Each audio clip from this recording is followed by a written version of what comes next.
and welcome to Race Streamer, and welcome to a very wet Buckmore Park.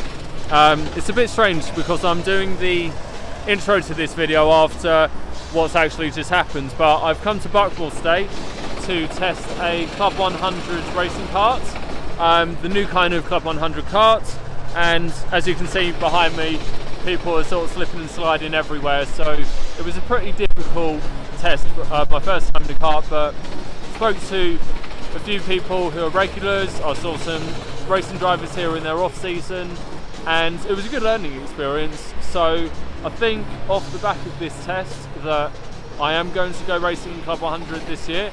Just got to figure out when my first race is going to be.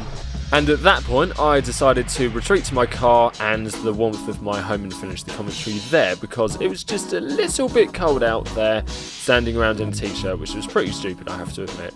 So the takeaways from the test were just that the karts, the Club 100 karts, are so capable performance-wise compared to standard rental karts that I've driven at Buckmore before, and I was just absolutely in love with it by the end of the session. It just seemed so intuitive, the way that the karts handled.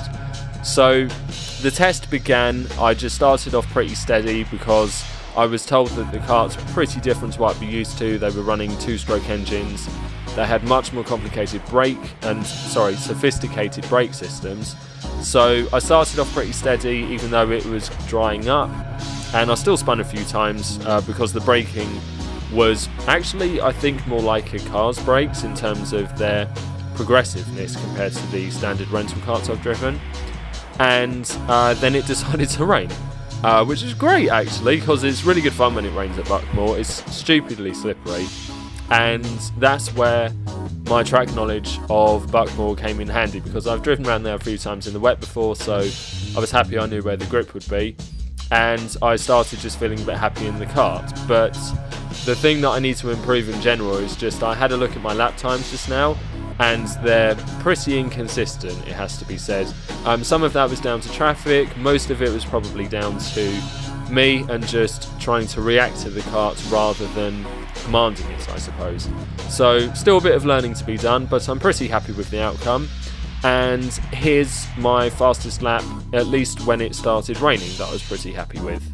Also, it needs to be said that I sort of messed up the position of my GoPro, and I didn't really manage to capture a good field of view, so I know what I need to change in the future, but I hope you enjoy the footage anyway.